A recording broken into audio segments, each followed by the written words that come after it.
पनौती, वो अच्छा भला वहां पे, अच्छा भला हमारे लड़के वहां पे वर्ल्ड कप जीत जाते, वो वहां पे पनौती हरवा दिया।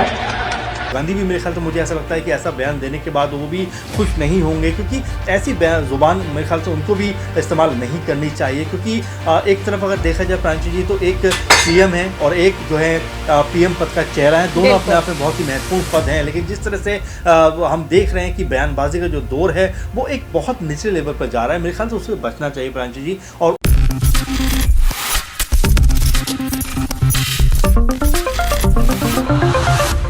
नमस्कार, मैं प्रांशु राठौर और आप देख रहे हैं नेक्स्ट 9 न्यूज।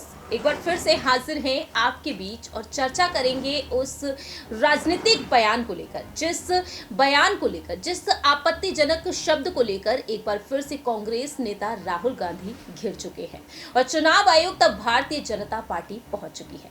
तो सबसे पहले आपको राहुल गांधी का वो बयान सुनाते हैं जिस बयान के चलते राहुल गांधी की मुश्किलें इस कदर बढ़ गई कि चुनाव आयोग को भी अब इस पर कोई एक्शन लेना पड़ सकता है। सुनिए जरा। याद है? हाँ, क्या पनौती, वो अच्छा भला वहां पे, अच्छा भला हमारे लड़के वहां पे वर्ल्ड कप जीत जाते, वो वहां पे पनौती हरवा दिया।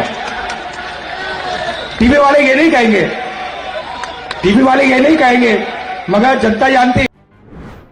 आपने सुना कि किस तरह से राहुल गांधी ने पनौती शब्द का इस्तेमाल कर दिया और बीते 2 दिन से हम यही सुन रहे हैं कि राहुल गांधी ने पनौती कहा है देश के प्रधानमंत्री के लिए, जो एक संवैधानिक पद पर है। और ऐसे में देखा जाए तो राहुल गांधी को उस पद का लिहाज रखते हुए इस शब्द का इस्तेमाल नहीं करना चाहिए। ऐसे में अब भारतीय जनता पार्टी चुनाव आयोग की तरफ रुख कर चुकी है। अब चुनाव आयोग का इस पर क्या कुछ एक्शन हो सकता है? हमारे साथ मौजूद है हमारे सहयोगी अमन जी। आपका बहुत बहुत स्वागत है।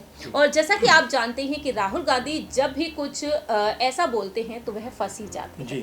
तो आप इस पर सबसे पहले क्या कहना चाहेंगे? देखिए, पहली बात तो मैं कहना चाहूँगा, जिस तरह से किसी शायर ने कहा है कि वो कत्ल भी करते हैं तो चर्चा नहीं होता और हम आह भी भरते हैं तो हो जाते हैं बदनाम।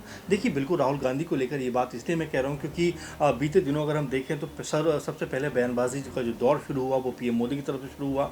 वो उनको मूर्खों का सरदार कह देते हैं। इसके बाद प्रियंका गांधी भी इस चीज़ को लेकर आपत्ति दर्ज कराती हैं। इसके बाद फिर राहुल गांधी जो बयान देते हैं और जिस तरह से बात कहते हैं, पनौती शब्द का वो इस्तेमाल करते हैं। हालांकि मैंने पहले प्रोग्राम में भी कहा है कि कम से कम ऐसे शब्दों का प्रयोग नहीं करना चाहिए। लेकिन वही होता है कि जब देखिए कि आप जब बयानबाजी करते हैं तो बार पलटवार फिर होना शुरू हो जाता है और देखिए मुद्दे से आप बिल्कुल भटक जाते हैं। अब जबकि देखा जाए तो राजस्थान का महत्वपूर्ण इलेक्शन परसों है, 25 तारीख को है, लेकिन हम आज चर्चा जो है उनके बयानों पे करें। सोचिए ये लोकतंत्र के लिए कितना घातक, कितना खतरनाक है कि जहाँ मुद्दों की बात नहीं होती और मुद्दों के अलावा सारी चीज़ों की बात होती है प्रांशु जी। और ये चीज़ कहीं ना कहीं देख कर लगता है कि अब जो राजनेता हैं क्या उनको भी सीखने की ज़रूरत है, क्या उनको भी समझने की ज़रूरत है, क्योंकि इतने बड़े पदों पर आप हैं, सरकारों में आप हैं, तमाम तरह की जिम्मेदारी आप संभाल रहे हैं, लेकिन उसके बावजूद भी इस तरह का बयान देखकर कहीं ना कहीं आप खुद को मुश्किलों में डाल लेते हैं। वहीं आपने जिस तरह से कहा कि राहुल गांधी के ऊपर जो चुनाव आयोग है वो भी अब संज्ञान ले सकता है। कोई हो सकता है कि उनकी जो सांसद एक बार फिर से खतरे में पड़ जाए, हो सकता है उनके ऊपर कुछ और एक्शन भी हो जाए।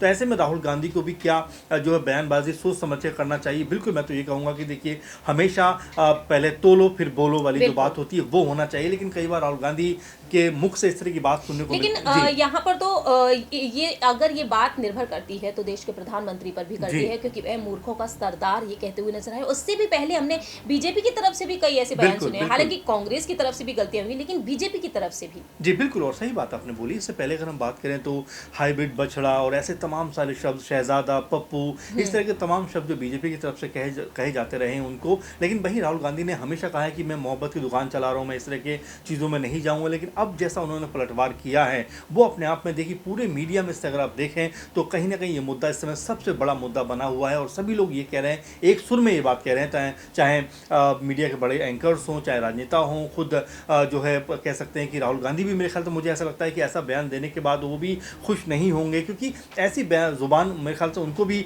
इस्तेमाल नहीं करनी चाहिए। क्योंकि एक तरफ अगर देखा जाए प्रांशु जी तो एक पीएम है और एक जो है पीएम पद का चेहरा है, दोनों अपने आप में बहुत ही महत्वपूर्ण महत्वपूर्ण पद हैं, लेकिन जिस तरह से हम देख रहे हैं कि बयानबाजी का जो दौर है वो एक बहुत निचले लेवल पर जा रहा है, मेरे ख्याल से उससे बचना चाहिए प्रांशु जी। और उसको बचाने का मकसद यही है कि जब तक आप इस तरह के कह सकते हैं कि स्टेटमेंट पे काबू नहीं करेंगे, अपने बयानों पर अपने काबू नहीं करेंगे, तो आप मान के चलिए कि ऐसे जो गैर जिम्मेदाराना बयान है वो निकल कर प्रांशु जी सामने आते रहेंगे।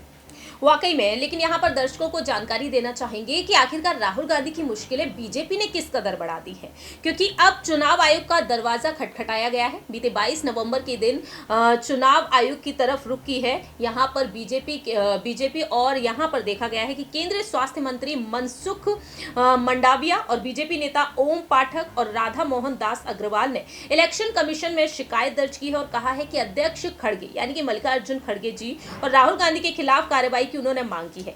21 नवंबर को राहुल गांधी ने राजस्थान की चुनावी रैली में वर्ल्ड कप का जो फाइनल मुकाबला हुआ था उसे ध्यान में रखते हुए पनौती शब्द का इस्तेमाल किया था, जैसा कि आपने वीडियो में सुना ही होगा।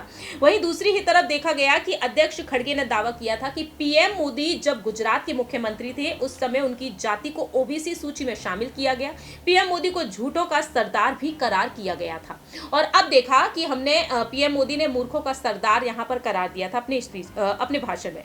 राहुल गांधी ने भी जो अपनी बातें कही उसके बाद से भी यहां पर कांग्रेस की मुश्किलें बढ़ी हैं। तो बीजेपी ने इस पूरे ही मामले को लेकर राहुल गांधी को लेकर अब ये कहा है कि अब राहुल गांधी को माफी मांग लेनी चाहिए। केंद्रीय मंत्री जो हैं रविशंकर प्रसाद जी, उनका भी कहना है कि राहुल गांधी को अपने इस बयान पर माफी मांगनी चाहिए क्योंकि प्रधानमंत्री को वह ये बातें कह रहे हैं। तो ऐसे में देखा जाए चुनाव आयोग का इस पर क्या कुछ एक्शन हो सकता है, राहुल गांधी आखिरकार किन किन मुश्किलों का आप सामना करते हुए नजर आएंगे और वाकई में राहुल गांधी क्या माफी मांगेंगे, क्योंकि जब मोदी सरनेम पर वह फंसते हुए नजर आए तो उन्होंने एक ही बात कही थी जब महाराष्ट्र में भी सियासत गरमाई थी कि मैं यहाँ पर वीर सावरकर नहीं हूँ, मैं गांधी हूँ, मैं माफी नहीं मांगूंगा।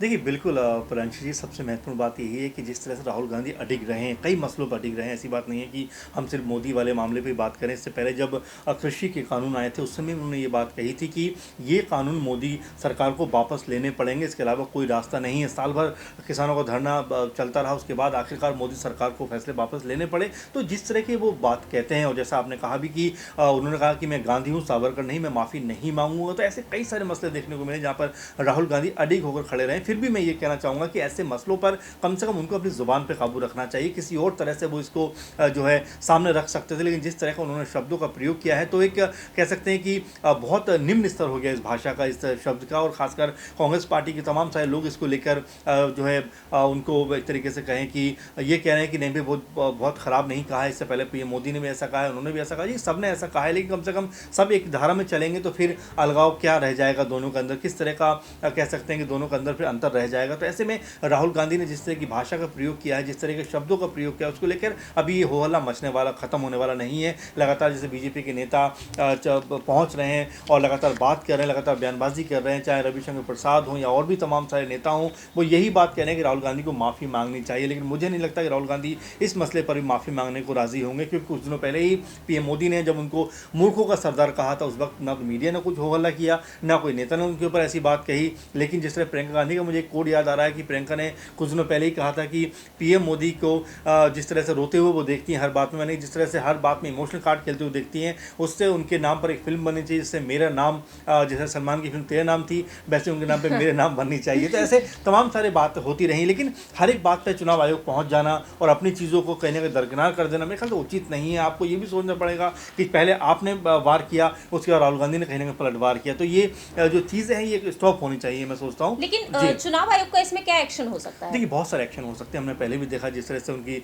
सदस्यता को लेकर खतरा हो गया और वो उनको जाना पड़ा संसद से, और तमाम सारी बातें इसको लेकर आई। हालांकि देखिए इसमें भी दो चीज़ें नज़र आ जाती हैं कि जब आपके जो सत्ताधारी पार्टी अगर वो ऐसी कोई अनाप शनाप बयानबाजी करती है तब ऐसा कुछ नहीं होता। कुछ दिन पहले आपने देखा जिस तरह से रमेश बिधूड़ी जी ने जो संसद में भाषा का प्रयोग किया, वो कहाँ से मान्य है, कहाँ तक वो सहनशील के उसमें आती है, क्योंकि नई संसद का पहला दिन था और पहले दिन उन्होंने जैसे शब्दों का प्रयोग किया, सोचिए कितना अजीब अजीबोगरीब था। वो तो कहने का मेरा अर्थ यही था प्रियांशु जी कि कम से कम अब सरकारों को भी सतर्क होना चाहिए। जो गलत बयानबाजी कर रहा है उसके खिलाफ एक्शन होना चाहिए। चुनाव आयोग को भी सतर्क होना चाहिए, वो चाहे हेमंत बिस्वा हो, वो चाहे राहुल गांधी हो, वो चाहे पीएम मोदी हो। कम से कम एक भाषा का स्तर तो कम से कम होना वाकई। चाहिए। वो अगर नहीं रहेगा तो लोकतंत्र की जो मर्यादा है मेरे ख्याल से कहीं ना कहीं वो खतरे में पड़ सकती है। वाकई में देखा जाए, अगर ये जो शब्द है कि लोकतंत्र की हत्या हो रही है, वो केंद्र की मोदी सरकार के लिए मायने रखते हैं, उनके लिए निशाना साधते हुए नजर आते हैं विपक्षी दल, और ये बात कहते हुए नजर आते हैं कि लोकतंत्र की हत्या हो रही है।